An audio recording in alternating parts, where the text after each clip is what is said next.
ಮೇಲೆ ಕಾಣಿಸುವ ದೊಡ್ಡ ದೊಡ್ಡ ಅಂತಸ್ತುಗಳು, ತುಂಬ ದುಬಾರಿಯಾದ ಕಾರುಗಳು, ಇವುಗಳ ಹಿಂದೆ ಮನುಷ್ಯನು ಪಡುವ ವ್ಯಥೆ ಯಾರಿಗೂ ಕಾಣಿಸುವುದಿಲ್ಲ.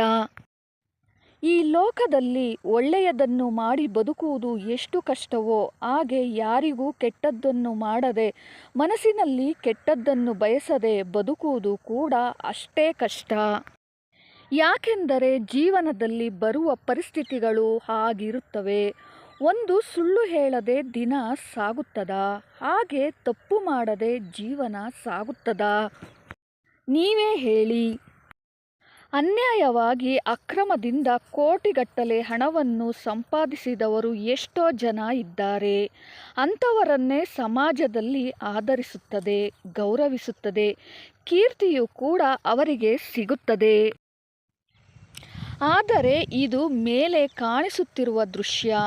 ಆದರೆ ಇದರಲ್ಲಿ ನಿಜವೆಷ್ಟೋ? ನಿಜವಾಗಿ ಹಾಗೆ ಹಣ ಸಂಪಾದಿಸಿದ ಎಲ್ಲರೂ ಸಂತೋಷವಾಗಿ ಇದ್ದಾರಾ? ಇವರೆಲ್ಲರೂ ಸಂತೋಷವಾಗಿ ಇರುತ್ತಾರೆ ಎಂದುಕೊಳ್ಳಲಾಗುವುದಿಲ್ಲ. ಯಾಕೆಂದರೆ ಇಷ್ಟು ದಿನ ಸಂಪಾದಿಸಿದ ಹೆಸರು, ಕೀರ್ತಿ ಎಲ್ಲಿ ಹಾಳಾಗುತ್ತದೆಯೋ ಎಂದು ಅನುಕ್ಷಣ ಭಯಪಡುತ್ತಾ ಬದುಕುವುದಕ್ಕಿಂತ ದುರದೃಷ್ಟಕರ ಬೇರೊಂದಿಲ್ಲ. ಅವರ ಬಳಿ ಇರುವ ದೊಡ್ಡ ದೊಡ್ಡ ಬಂಗಲೆಗಳು, ದುಬಾರಿ ಕಾರುಗಳು ಕಾಣಿಸುತ್ತದೆಯೇ ವಿನಃ ಅದರ ಹಿಂದೆ ಮನುಷ್ಯನು ಪಡುವ ನೋವು ಯಾರಿಗೂ ಕಾಣಿಸುವುದಿಲ್ಲ. ಮನುಷ್ಯನಿಗೆ ನಿಜವಾದ ಸುಖ, ಶಾಂತಿ, ನೆಮ್ಮದಿ ತಾನು ನ್ಯಾಯವಾಗಿ ಸಂಪಾದಿಸಿದ ಸಂಪತ್ತಿನಿಂದಲೇ ಸುಖ ದೊರೆಯುತ್ತದೆ. ನಾವು ಅನ್ಯಾಯವಾಗಿ ಲಕ್ಷ ರೂಪಾಯಿ ಸಂಪಾದನೆ ಮಾಡಿದರೂ ಸಿಗದ ಸುಖ ನ್ಯಾಯವಾಗಿ 100 ರೂಪಾಯಿ ಸಂಪಾದನೆ ಮಾಡುವುದರಲ್ಲೇ ಸಿಗುತ್ತದೆ. ಆದ್ದರಿಂದ ಇಂದಿನ ಸಮಾಜದಲ್ಲಿ ಒಳ್ಳೆಯದು ಮಾತನಾಡುವವರಿಗಿಂತ ತಪ್ಪು ಮಾಡಿದವರಿಗಿಂತ ಹೆಚ್ಚಿನ ಗೌರವ ಸಿಗುತ್ತದೆಯಾದರೂ ನಾವು ಒಳ್ಳೆಯದನ್ನೇ ಮಾಡೋಣ. ನ್ಯಾಯವಾಗಿ ಕೆಲಸ ಮಾಡುವವರನ್ನು ಕೈಲಾಗದೆ ಇರುವವರು ಎಂದು ನೋಡುವವರೂ ಇದ್ದಾರೆ. ಆದರೂ ಸಹ ನಾವು ನ್ಯಾಯವಾಗಿಯೇ ಇರೋಣ.